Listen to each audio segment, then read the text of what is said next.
News 7 Rajasthan देख रहे सभी दर्शकों को मेरा नमस्कार और आप सभी का हार्दिक आभार और अभिनंदन हमारी इस लाइव में।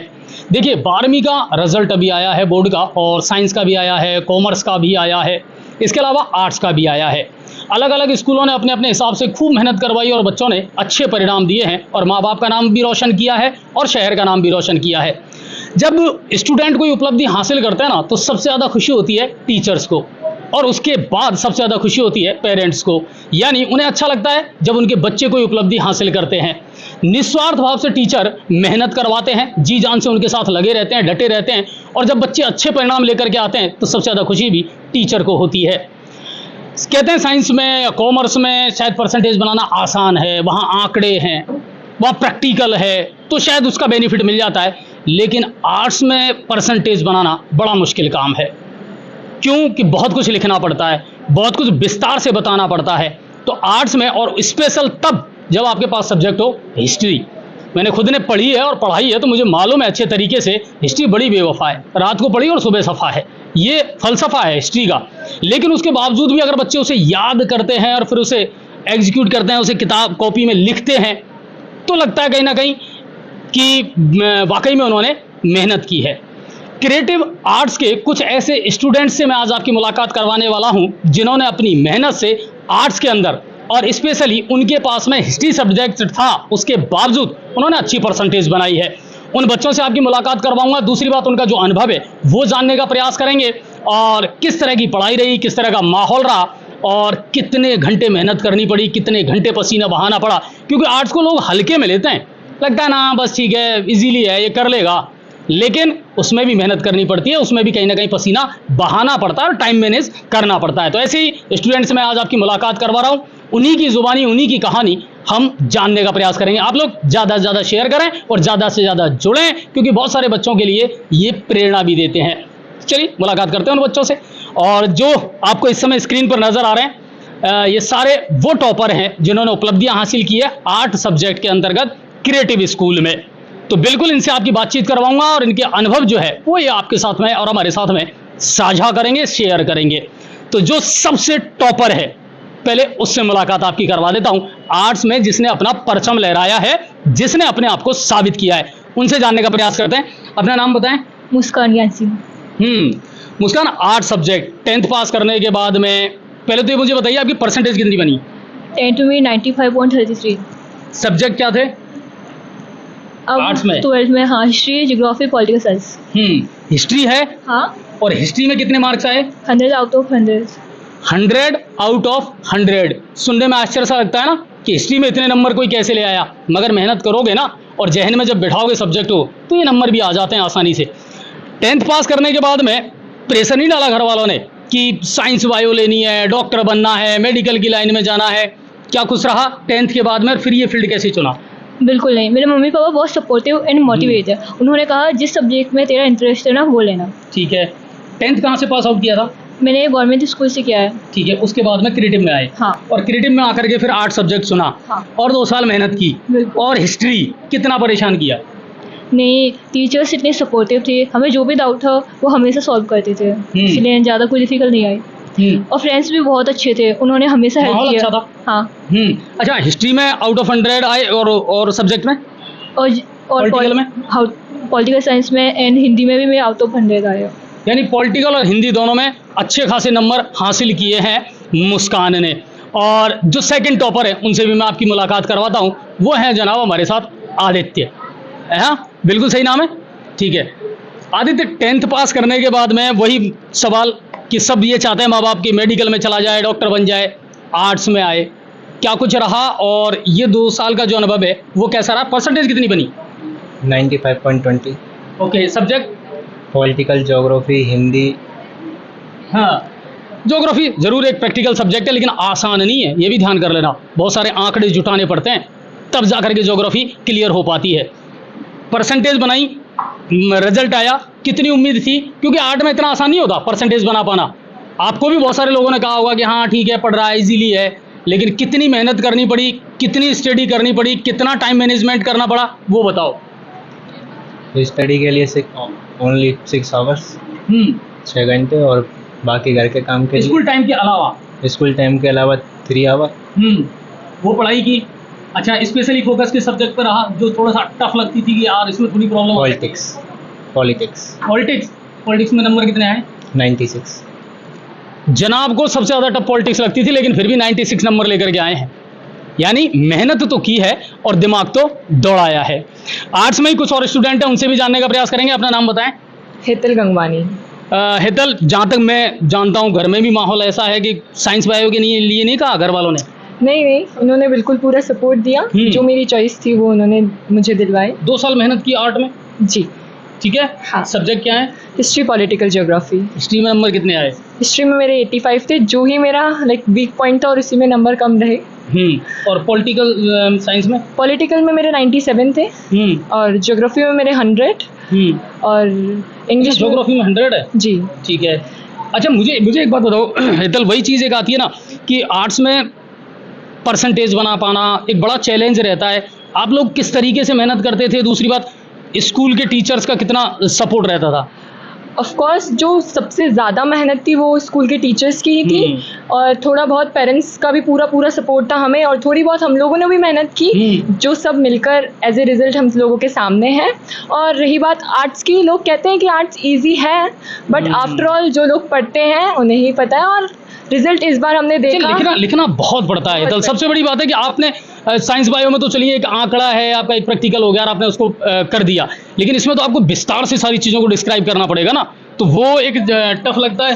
टफ नहीं लगता है क्योंकि टीचर्स ही इतने अच्छे हैं और इतनी बार हमने रिवीजन किया, टीचर्स ने हमें इतना इजी वे में उन सबको एक्सप्लेन किया, तो वो काफ़ी इजी हो गया। परसेंटेज कितनी बनी थी आपकी? मेरी 94.40। 94.40 हेतल की बनी है। इनके पास में और बैठी है, मासूम सी हैं, साइलेंट सी लग रही है मुझे, लेकिन साइलेंट रह करके पढ़ाई की है और कहते हैं ना कि मेहनत इतनी करो कि खामोशियाँ भी फिर चिल्ला करके बहुत कुछ खेद हैं, आपका परिणाम भी। अपना नाम बताएं।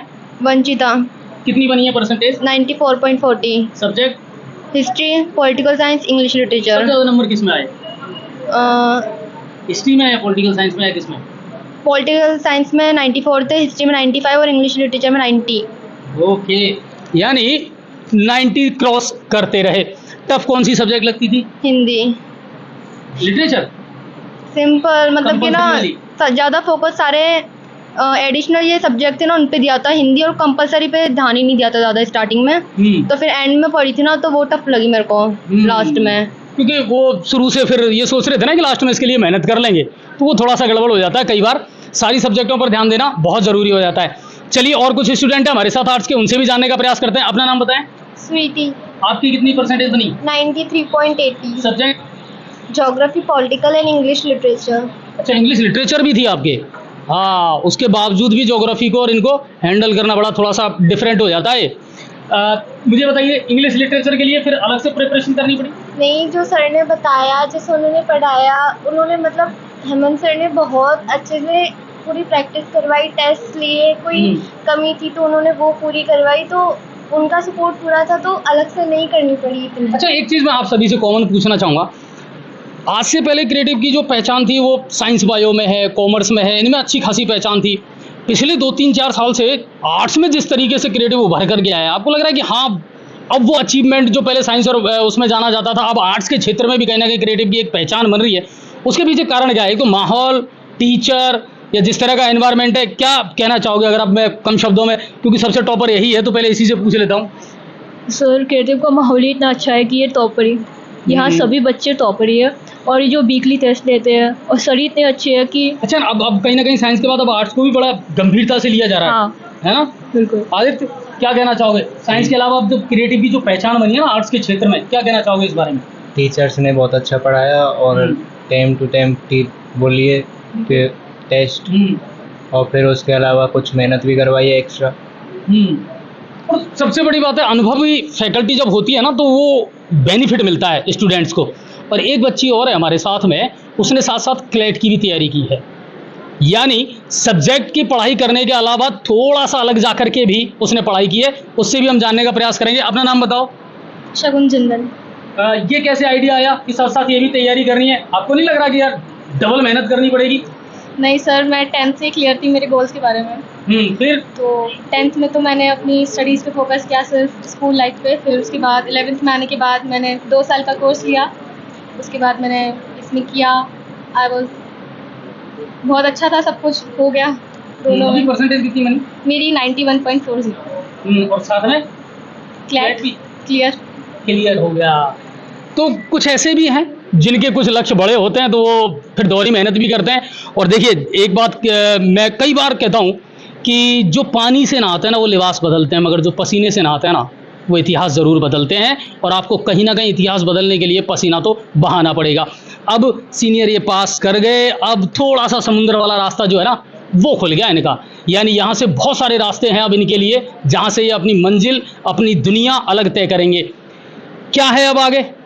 क्रिएटिव तो छूट जाएगा, यहाँ से तो टाटा बाय बाय हो जाएगा, अब एक अलग दुनिया में चले जाओगे। क्या कुछ सोच रखा है दिमाग में, कहाँ पहुँचना है आर्ट्स को लेकर के? मुझे मेरा गोल अचीव करना है, मेरा सपना है आईएएस बनने का। ये बंदे आईएएस बनेंगे और ये बन भी जाएंगे, क्योंकि जब गोल तय है ना और लक्ष्य तय है, और आर्ट्स इसमें सपोर्ट करती है बहुत ज़्यादा। आप वहाँ जाओगे ना, साइंस बायो का एक क्राइटेरिया है, आर्ट्स वाले के सामने तो पूरी दुनिया खुली पड़ी है। हेतल, दिमाग में क्या है अब आगे? बिल्कुल सिविल सर्विसेज की तैयारी करेंगे 12th के बाद। यूपीएससी वगैरह इनमें हाँ है ना, और ये सब्जेक्ट कहीं ना कहीं सपोर्ट भी करेंगी बहुत ज़्यादा। हाँ, मैंने अभी सीयूईटी का एग्ज़ाम दिया था, तो अभी उसका रिजल्ट आएगा, फिर उसके बाद कॉलेज यूनिवर्सिटी लेके सिविल सर्विसेज की तैयारी। ये आज के बच्चे हैं, इन्होंने अपने लक्ष्य पहले ही तय कर रखे हैं। आपके दिमाग में क्या चल रहा है आगे, क्या कुछ करना है? क्रिएटिव से तो चलिए अब निकल गए, सीनियर भी पास हो गई, अच्छी परसेंटेज भी बना ली, लेकिन अब आगे के जो गोल हैं, अब जो जाकर के दुनिया मिलेगी उसमें मेरे को सबसे पहले एक जॉब सिक्योर करनी है, इसके बाद अपने दम पर अपनी आईएएस की प्रिपरेशन करनी है। ये बिजनेस माइंड वाला दिमाग है। पहले जॉब सिक्योरिटी कर लो, कहीं ना कहीं अच्छी सी नौकरी मिल जाए, तनख्वाह चालू हो जाए, उसके बाद आराम से फिर और अगली तैयारी कर लो ना, क्या दिक्कत है? और ये अच्छा आइडिया है।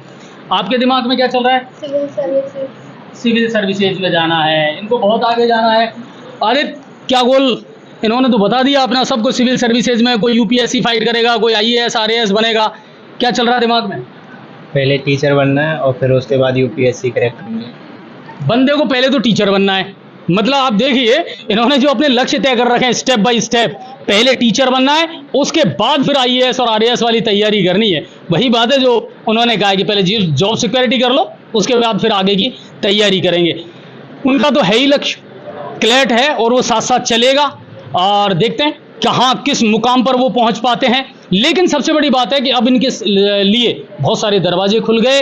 अब इनको आगे के लिए जो है मेहनत और करनी है, लेकिन ये अपने आप में इतने तैयार अब हो चुके हैं कि शायद अब आगे इन्हें किसी प्रकार की कोई दिक्कत नहीं आएगी। ये इतने अब मैच्योर हो चुके हैं, समझदार हो चुके हैं, मेहनत करना सीख चुके हैं। दूसरी बात, सब्जेक्ट पर इतना कमांड कर चुके हैं कि आने वाले दिनों में जब ये तैयारी करेंगे ना यूपीएससी की, आईएएस आरएएस वाली भी, तब इन्हीं सब्जेक्टों से इनका वास्ता पड़ेगा। और इंग्लिश मीडियम और हिंदी मीडियम दोनों माहौल इनको मिला है, तो वो भी इनको बहुत सपोर्ट आगे आने वाले दिनों में करेगा। तो ये तमाम जो बच्चे हैं ये क्रिएटिव आर्ट्स के बच्चे हैं और इन्होंने कुछ उपलब्धियां हासिल की है। एक बच्ची और, उससे भी जानने का प्रयास करेंगे, लेकिन ये माइक आपको पकड़ना पड़ेगा। आप भी बताइए अपने बारे में, क्या परसेंटेज रही? 93%। 93%। Subject? English literature, political and geography. अच्छा, मैंने भी क्लैट के साथ ही करा था 2 मंथ्स में। ठीक है। अभी आपका क्या है आगे का? मेरे को भी लॉ ही करना है। लॉ करेंगी ये, और सबसे बड़ी बात है कि एक साथ 2 तैयारियां की हैं इन दोनों ने, और क्लैट जो है उसको भी चैलेंज किया, साथ ही साथ अपनी बोर्ड की जो एग्ज़ाम है उसको भी चैलेंज किया है। तो उम्मीद यही करते हैं कि इनको इनकी मंजिल मिल जाए। बस हमारी दुआएं, हमारी शुभकामनाएं हमेशा इनके साथ हैं। और अगर स्कूल भी अपने आप में एक अलग पहचान बनाता है, क्योंकि साइंस बायो में तो झंडे गाड़ रखे हैं क्रिएटिव ने पहले से ही, लेकिन आर्ट्स में दिनों दिन जो उपलब्धियां हासिल अब क्रिएटिव कर रहा है वो अच्छी बात है कहीं ना कहीं, कि बच्चों को एक ऐसा माहौल मिल पा रहा है जहां अब ये बच्चे अच्छी उपलब्धियां भी हासिल कर सकते हैं, दूसरी बात अपने गोल भी अचीव कर सकते हैं। ऐसे ही कुछ और बच्चों से आपकी मुलाकात करवाऊंगा, इसे ज़्यादा से ज़्यादा शेयर करना। और हमारी ओर से एक बार फिर से इन सभी बच्चों को बहुत बहुत शुभकामनाएं। Best of luck for your future, और आईएएस बनो, आरएएस बनो, टॉपर बनो। और ये जो इंटरव्यू है ना तब भी लेंगे, ठीक है ना? जब तुम कोई उपलब्धि हासिल कर लोगे ना, तब एक इंटरव्यू और लेंगे आपका, जब आप कुछ मंजिल हासिल करके और वापस लौटोगे। बहुत बहुत धन्यवाद आप सभी का, बहुत बहुत शुक्रिया। फिर मुलाकात करते हैं आपसे, और फिर मुलाकात करवाते हैं कुछ ऐसे ही चेहरों से और कुछ ऐसी उपलब्धि हासिल करने वाले किरदारों से। बहुत बहुत धन्यवाद।